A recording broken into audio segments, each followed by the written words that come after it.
arahatu samma sambuddhassa uyanche purisu kaira kairatena puna puna tumme chanda kairatha sukho punyasa yuccayuti etena satcha vajjena shotute hotu sabpada etena satcha vajjena sabba dukkha roga bhaya antaraya upadhava vinastatu etena satcha vajjena hotu te jaya mangalanti sadhu sadhu sadhu।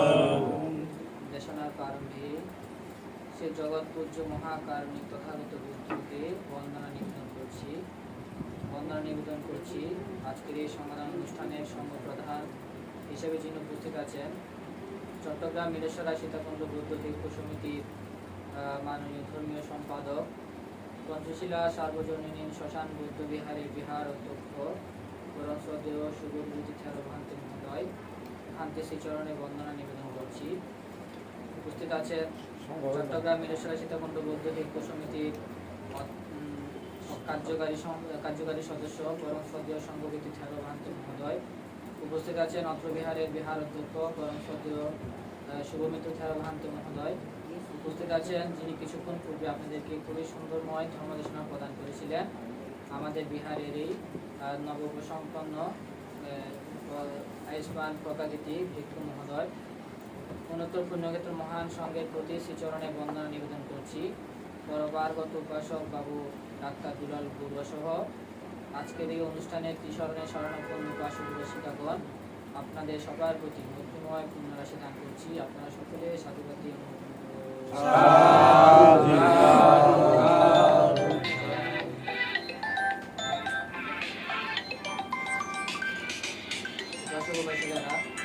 আপনারা সকলে জানেন যিনি প্রয়াত হয়েছেন যার উদ্দেশ্য করে আজকের এই সংবাদ তার পিতা হচ্ছে আমাদের দমদমা ঐতিহ্যবাহী দমদমা বৌদ্ধবাড়ি।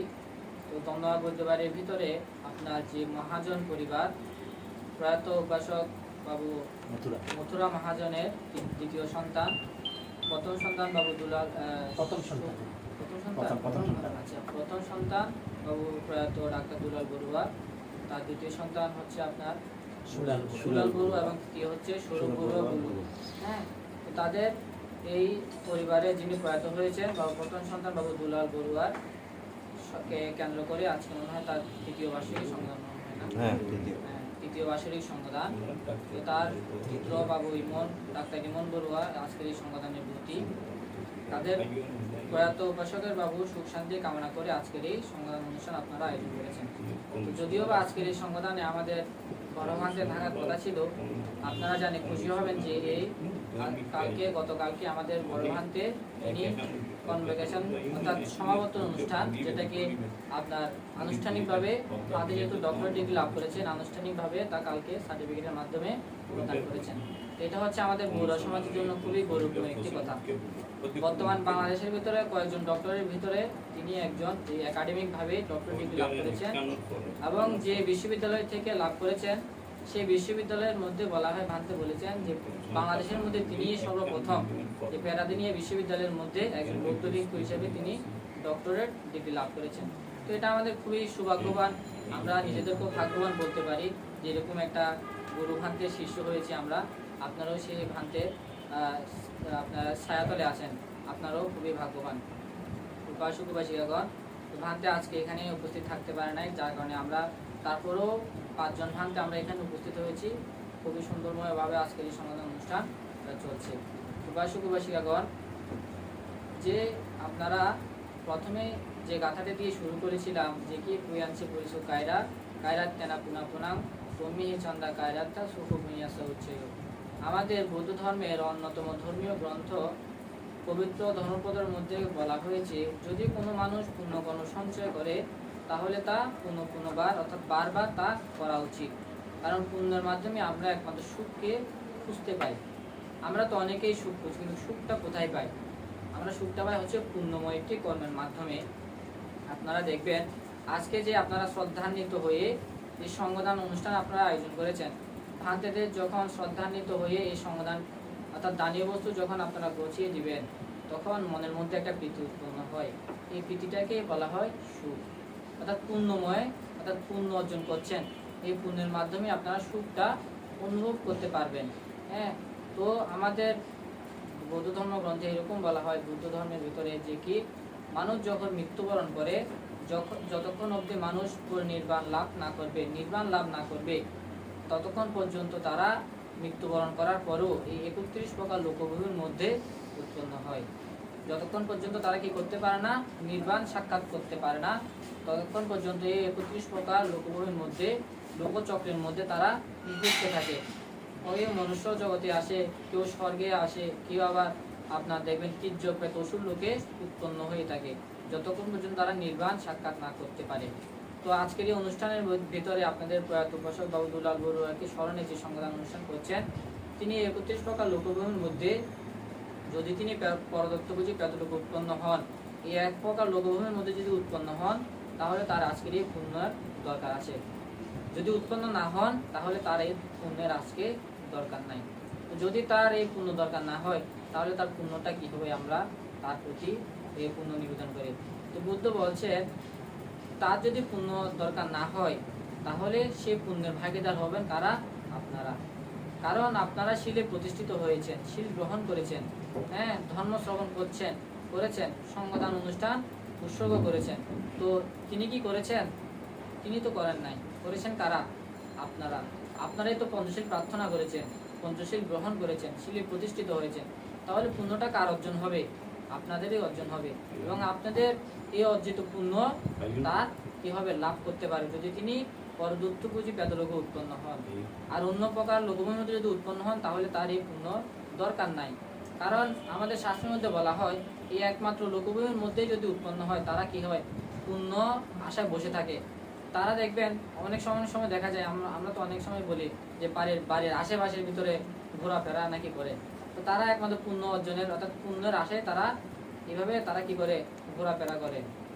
তো উপাসক উপাসিকাগণ, এই পুণ্যের একটা আলাদা শক্তি আছে। হ্যাঁ, সেটা কিরকম? তথাগত বুদ্ধ যখন শ্রাবস্তি জেতবন বৌদ্ধবীর অবস্থান করেছিলেন, তখন সে সময় এক দম্পতি বুদ্ধের কাছে আসছিলেন। সে দম্পতিরা যখন তার শ্বশুরালয়ে যাবে, তখন সে দম্পতিরা তারা মনস্থির করলো যে আমাদের পাশেই শ্রাবস্তি জেতবন বৌদ্ধ বিহার, সেখানে আমরা যাব এবং বুদ্ধের কাছে গিয়ে পঞ্চশীল প্রার্থনা করব। কি বলেছেন? বুদ্ধের কাছে গিয়ে তারা কি করবেন, পঞ্চশীল গ্রহণ করবেন।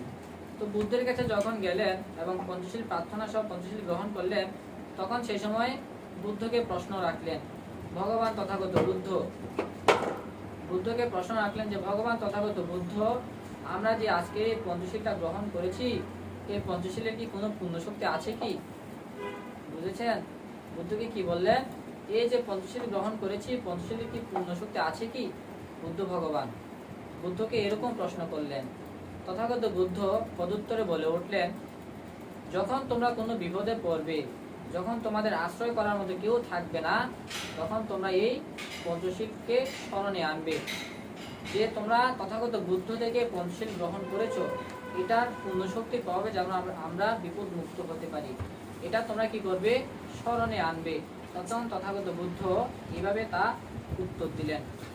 তো দেখা গেল কি, সে দম্পতি যখন পিতৃগৃহে যাচ্ছিল, শ্বশুরালয়ে যাচ্ছিল, একটা বনের মাঝখান দিয়ে যখন যাচ্ছিলেন, তখন তো দেখা যায় বনের ভিতরে অনেক দস্যু ডাকাতরা বাস করতো তখন সে সময়ে। এবং যখন তারা বনের উপর দিয়ে যাচ্ছিল, তখন একদল ডাকাত তাদেরকে আক্রমণ করলো। তো যখন তাদেরকে আক্রমণ করলো, সে দম্পতি তখন স্মরণে আনলেন যে কি, তথাগত বুদ্ধ তো আমাদেরকে বলেছেন, যদি কোনো বিপদে পড়ি, যখন আমাদের আশ্রয় করার মতো কেউ থাকবে না, এই শক্তিটাকে কি করতে, স্মরণে আনতে। তখন তাদের মধ্যে যখন এই চিত্তটা উৎপন্ন হলো, মনের ভিতরে আসলো, তখন তারা প্রার্থনা করলেন, অধিষ্ঠান করলেন যে আমি যদি তথাগত বুদ্ধ থেকে পঞ্চশীল গ্রহণ করে যদি কোনো ধরনের পুণ্য শক্তি অর্জন হয়ে থাকে, আজকের এই পুণ্য শক্তির প্রভাবে যাতে আমি এই বিপদ থেকে রক্ষা পেতে পারি। যখন এইভাবে স্মরণে আনলেন, তখন এক বৃক্ষ দেবতা এসে তাদেরকে রক্ষা করলেন। তো দেখেন, এই জন্য বলা হয় পুণ্যের কিন্তু আলাদা একটা শক্তি আছে। আপনার নিজেদের মধ্যে সেটা কখনো উৎপন্ন হয় দেখবেন। আমাদের যে ঢাকা চিটাং টাং রুট বলি আমরা, অনেক সময় দেখবেন হয়তো গাড়িতে ওঠার সময় বা রাস্তা পার হওয়ার সময় মনে হচ্ছে যেন একটা গাড়ি আমাকে মেরে দিচ্ছে, অ্যাক্সিডেন্ট হওয়ার মতো হয়, কিভাবে জানি বেঁচে যায়, হয় না এরকম? কিভাবে যেন আমাকে রক্ষা, আমরা বলি না অল্পের জন্য বেঁচে গিয়েছিলাম, আর একটু হলে তো অ্যাক্সিডেন্ট হতো বা মৃত্যুবরণ করতাম। তো এটা হচ্ছে পুণ্যের শক্তি। আপনার পুণ্য আছে বিদায় এই পুণ্যই কিন্তু আপনাকে রক্ষা করেছে। আমাদের মাঝে অনেকে আবার বলে যে পুণ্য তো দেখা যায় না, কিভাবে বিশ্বাস করবো, বলি না? অর্থাৎ পুণ্য তো অদৃশ্যমান। আমরা বলি কারেন্ট কি কেউ দেখেছে, বিদ্যুৎ কেউ দেখেছে? দেখে না, কিন্তু আমরা তো বিশ্বাস করি বিদ্যুতের কারণে লাইট জ্বলে, ফ্যান জ্বলে, তাই না? তো পুণ্যটা হচ্ছে সেরকম, দেখা যায় না কিন্তু আমাদেরকে বিশ্বাস করতে হবে পুণ্য আছে। আমাদের রাজা মিলিন্দ যখন নাগসেন ভান থেকে প্রশ্ন করলেন, ভান্তেকে যখন প্রশ্ন করলেন, ভান্তে আমি যদি কোনো পুণ্য অর্জন করে থাকি, সে পুণ্যটা আমি কিভাবে বুঝতে পারবো যে আমি পুণ্য অর্জন করেছি, এবং সে পুণ্যটা আমাকে কখন ফল দেবে, আমি কি জানি, আমি কি জানবো, কিভাবে জানবো? নাগসেন ভান থেকে প্রশ্ন করলেন, কে করলেন? রাজা মিলিন্দ। তো তখন নাগসেন ভান্তে খুবই উদাহরণস্বরূপ একটি উদাহরণের মাধ্যমে তা ব্যক্ত করলেন। ভান্তে বললেন যে মহারাজ, মহাশয়, ধরুন আপনি একটি কাঁঠাল গাছ রোপণ করলেন। কি গাছ? একটি কাঁঠাল গাছ রোপণ করলেন। এখন আপনি কি জানেন তো এই কাঁঠাল গাছের ভিতরে কখন ফল দেবে? আমরা কি জানি?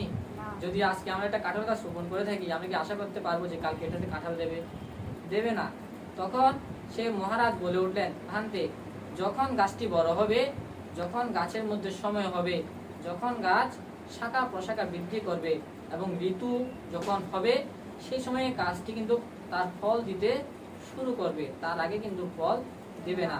তখন ভান্তে নাগসেন বলে উঠলেন, ভান্তে মহারাজ, পুণ্যটা হচ্ছে সেরকম, যখন মানুষের পুণ্যের প্রয়োজন হবে, যখন মানুষের কোনো বিপদে পড়বে, তখন দেখা যায় কি পুণ্যটা আপনি ভাবে তা ফল দিতে শুরু করবে। উপাসক উপাসিকাগণ, সেরকম ভাবেও আমরা বলে থাকি, যখন আপনারা কখনো বিপদে পড়ে থাকবেন, তখন এই পুণ্য শক্তিকে আপনারা স্মরণে আনবেন, প্রতিষ্ঠান করবেন, পুণ্যের কাছে প্রার্থনা করতে হবে। এই যে বলেছেন না, আমাদের প্রথমে যে ধর্মদেশনা করেছেন দীপঙ্কর বুদ্ধের কাছে পদতলে কিভাবে প্রার্থনা করেছিলেন? ভান্তের পদতলে মূলে তো তিনি প্রার্থনা করেছিলেন যে ভান্তে, বুদ্ধ ভগবান, আমি যাতে বুদ্ধত্ব লাভ করতে পারি, আমাকে বর প্রদান করুন। কার কাছে প্রার্থনা করেছে? দীপঙ্কর ভান্তের কাছে। কেন করেছে? পুণ্য অর্জন করেছে।